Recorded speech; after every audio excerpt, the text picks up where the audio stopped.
Dudley, the Vagrant engine, written by the Berry Truck and re-narrated by Wingstrucker 3801.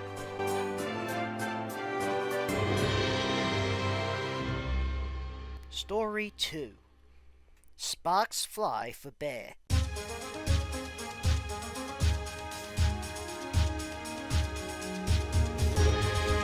Dudley was keen to show his worth.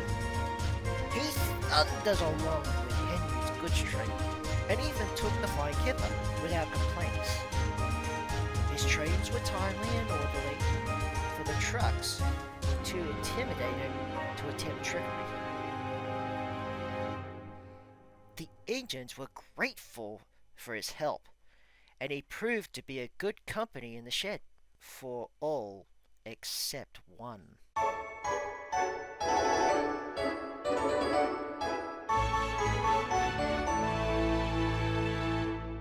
"Well, have you had a good run today, Dudley?" asked Bear with a smile. "Quite," came the grunt of reply,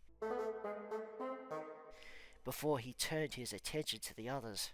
He knew of the damage done by previous diesels with far less class. Even so, Dudley was a tough nut to crack.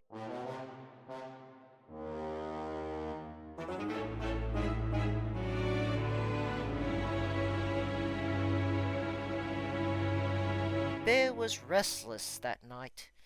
He kept thinking of how to prove himself a friendly sort. He glanced at the clock. The flying kipper would be due soon, but Dudley was fast asleep. "Psst!" whispered Bear. "Dudley!" A loud snore was the only reply. "Dudley!" Bear hissed louder. "Oh! Great heavens! No! Don't take me! Oh, whoa, calm down," soothed Bear. "It's only me." Dudley scowled. "Oh, you foolish engine. You've disrupted my sleep. What do you want?"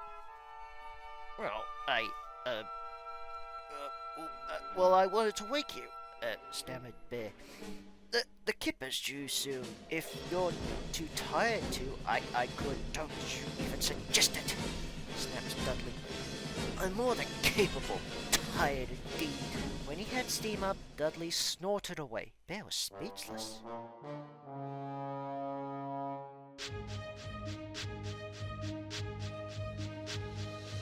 The next day, Dudley ambled into the yard as Donald shunted trucks for his goods train.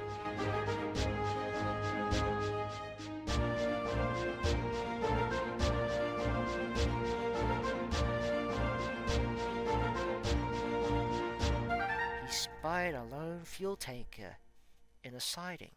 "Why's this one not on the train? Am I not stopping at any refineries today?" You are," replied Donald. "Faulty brakes on this one, though. Needs repairs on it before you can take it." Understandable. Grateful for your help, Donald. But I'll finish things here. You have another train to shunt, I'm sure.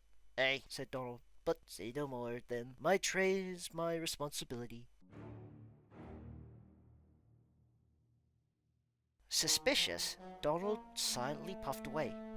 Before long, Bear arrived at the station and found Dudley red-faced in a nearby siding. "I say, Bear," he called hoarsely. Are you all right?" asked Bear. "No, I am not," Dudley sighed. "I'm terribly sorry for my outburst last night. You were only looking out for me. It seems I need you to look out for me again. Could you take my goods train? I'm having trouble steaming." Leave it with me," smiled Bear. "Thank you so very much.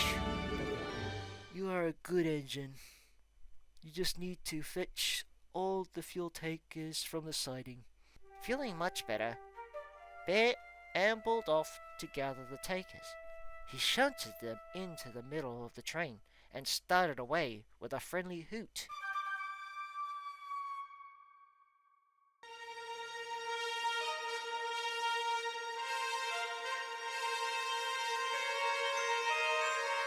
out on the main line, they were going well. Suddenly, Bear felt resistance. "Hey, smarten up back there," he growled to the trucks. "No tricks today, thank you." The truck's reply was drowned in a horrible screeching. "Oh!" Bear winced. "Whatever's happening?" Bear couldn't have known that the culprit was the faulty taker. As he rumbled over the points, it happened. The taker tipped and tumbled off the rails, bringing the other trucks with it. Bear came to a sudden stop, and his driver looked back. "Caw!" he said. "What a mess! We'll need..." "Fire!" shouted the guard. "Fire!" The taker was ablaze, and those behind it were soon engulfed. The signalman hurriedly phoned the fire brigade. To Bear, it was ages before the wall of sirens filled the air.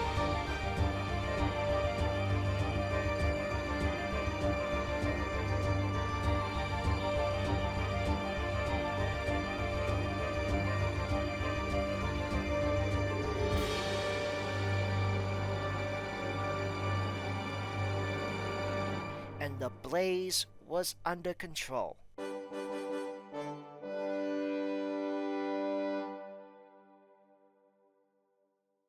Later, Dudley arrived with the breakdown gang, an inspector and Sir Topham Hatt. It didn't take long to pinpoint the problem. "I knew it. The wheels on this fuel tank are completely locked up," said the inspector.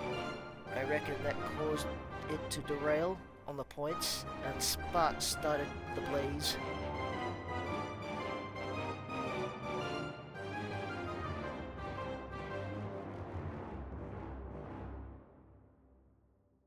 "Hey, hold on," said the workman. "That tanker was on the out-of-use siding earlier.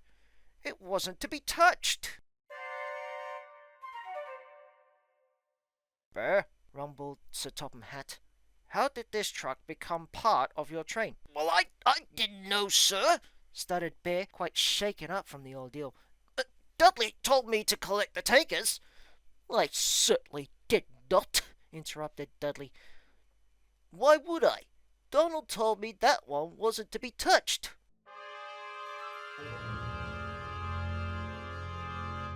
"I would advise," interjected the inspector, "you pay closer attention next time when assembling a train.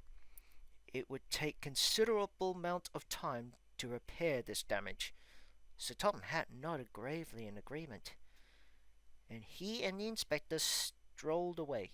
"Not enough to lead us to scrap," Dudley muttered darkly. "But you accuse me of sabotage? The nerve!" He left indignantly.